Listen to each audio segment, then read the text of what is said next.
I lived in a frat house. Do you know how many times I would come home and someone would be in my bed? This is a true story. I used to lock my door and they would just break the frame. So I was like, okay, I had this piece of glass that was like this thick. It was like bulletproof glass.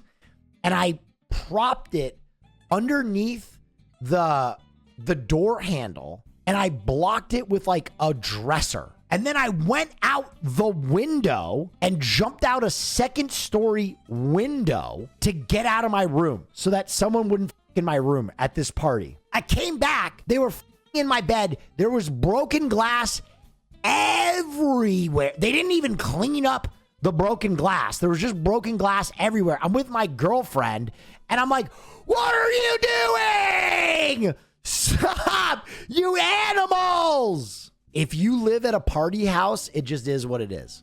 You have 2,000 people at your house. Everybody is rip shit fucked up. And someone starts dancing. They get handsy and they're like, hey, you want to walk 2 miles back to my dorm? Nope. Let's go fucking Will's room. So I was the social chair for like 3 years, which was stupid. So I threw all the parties. There were 2 parties that I could almost always guarantee that people would be fucking in every square inch of the house. The Rubik's Cube party and the jungle party. Dude, as social chairs, I lived in dread of these 2 parties because they were so fucking awful. Awful. And we had to plan them in secret because if the school found out about them, they would try and shut us down beforehand. Bro, the Rubik's Cube party was it was actual degeneracy. You all wear really vibrant colors of a Rubik's Cube. You're red shirt, blue pants, green headband, yellow socks, whatever. All the colors of a fucking Rubik's Cube. And then you would go to the party and you would trade clothes with people to try and be one color by the end of the night. And it was degenerate. It was the most degenerate shit. Like 3 hours in, it was just degeneracy. When I wasn't planning and executing it and doing like damage control, it was very cool. But as a social chair, your job is to like throw a party, make sure people are like happy and healthy and safe, make sure people aren't breaking in and like destroying the house. Dude, it was just chaos. It's like 4 a.m. and I'm like trying to get people out. I'm like, go home, you animals. This is 100% true. At like 4 a.m, I was the person who had to close parties down and I lived in the house. So I couldn't go to sleep till like everybody was out. And so I had 2 decisions. Basically, I could get fucked up enough that I wouldn't give a shit. I give a shit that like my house was burning to the ground. Or I had to get everybody out. The way that I would get everybody out is at the end of the night, I would play this song over and over again. Like 4 a.m. would roll around and I would just play this. I would just play the Hey Arnold theme over and over again because there is no way to fuck to the Hey Arnold theme. There is no way to mac to this song. It's impossible. You would just see these girls who are trash be like, come on, play Chainsmokers, play something by Rihanna. And I'd be like, oh, we found love in a hopeless place? Yes. Okay, let me load that up. Hold on.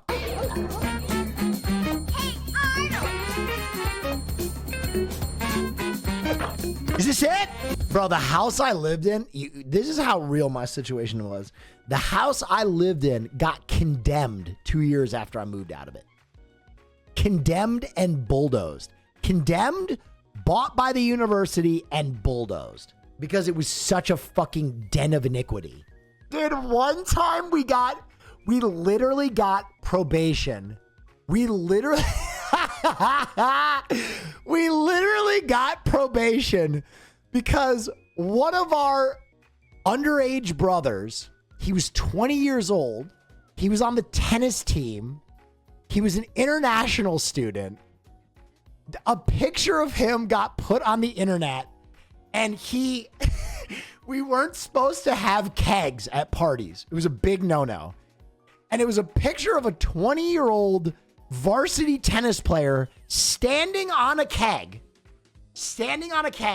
with the tap hanging out of the fly of his pants, and another brother, another under 20-year-old brother, drinking the tap like it was his dick.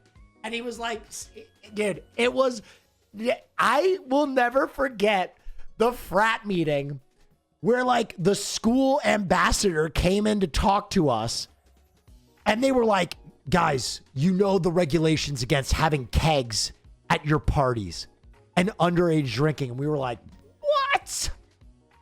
No, we would never. Oh, God.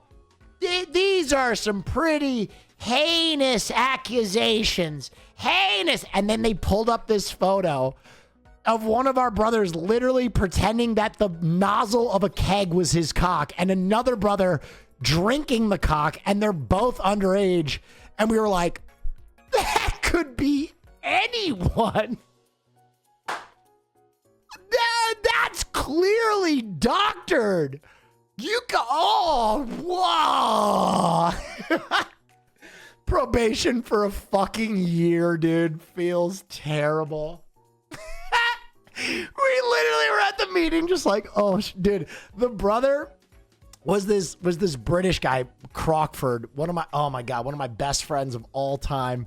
And afterward, dude, the way he reacted, he was just like, I fucked up. Oh, it was an all-timer, classic. Literally everything you could do wrong in a single photo. Perfect. Varsity athlete, underage, standing on a keg. I can piss like 12 feet in the air. Straight. Just a beam. How do you do that? I just got really good PSI. I just got really good water pressure. I don't know why my body builds up immense pressure. Long genetic advantage to having a rifled cock. Yeah, I have a bored out dick hole, dude. It's got a spiral in it. I have to know more about your water jet cutter urethra. Yeah. Have you tried aiming with it? Have you tried hunting birds with it? Why don't you fight crime with it? The piss. To be honest, it became one of those things where it was just like a party trick in college. People heard that I could piss really far. I would get drunk and I would piss really far. I haven't done it in years. I'm like Bruce Willis in Unbreakable. I don't even know if I have the gift anymore. I'd have to get real drunk, grab my dick real hard, and see if I could build up incredible PSI. It hurts your dick. I'm gonna tell you right now. It hurts the actual urethra of your cock a lot. It feels like you're pissing a razor blade, but it is very impressive. And when you're drunk, you don't really care. The maximum danger trick you can do, though, that I did a few times, is piss over your body. Piss and arc it over yourself without hitting yourself. You start over here and you bring it vertical and you piss back over yourself. But you gotta be real drunk for that one. And there is a high likelihood you're gonna get piss on yourself. But man, if you pull it off, the crowd will go crazy. These are mostly for 20-year-old men. Are the only people who are gonna find this impressive. Anybody else is gonna recoil in horror.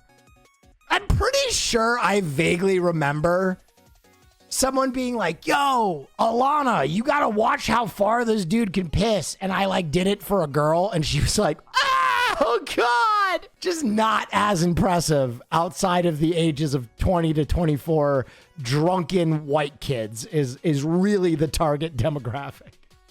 Those are the only people impressed by piss length. And they say white people have no culture. Okay, Caroline Kwan.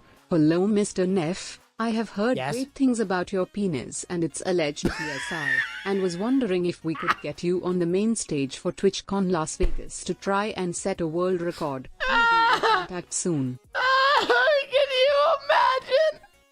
In front of a live audience at TwitchCon? The fucking Minecraft stands shuffle in. Oh, what's happening after the dream panel? I don't know, some Guinness World Record? Jesus Christ! No! As someone who grew up in a college neighborhood, I have seen way too many frat guys aggressively and creepily hit on my mom. They are hypocrites and nothing anyone says will convince me otherwise. That is so... Your mom? Why is your mom around frat boys? What is... Wait. Hold on. Wait a minute. Hold on. What is that kid doing in Harambe's enclosure? Okay? We got to ask the important questions. Why is your mother around frat boys? What's going on? Because they aren't exactly like out at book clubs. Okay? They're a bunch of fucking monsters. It means that your mom is at a dive bar with you. Oh, you live next to it. Okay. All right. Okay. I retract my previous statement. You always got to be good to the neighbors. Always. We were always really good to the neighbors. Listen, we were degenerates, but I think on the degeneracy scale, we were degenerates that people liked.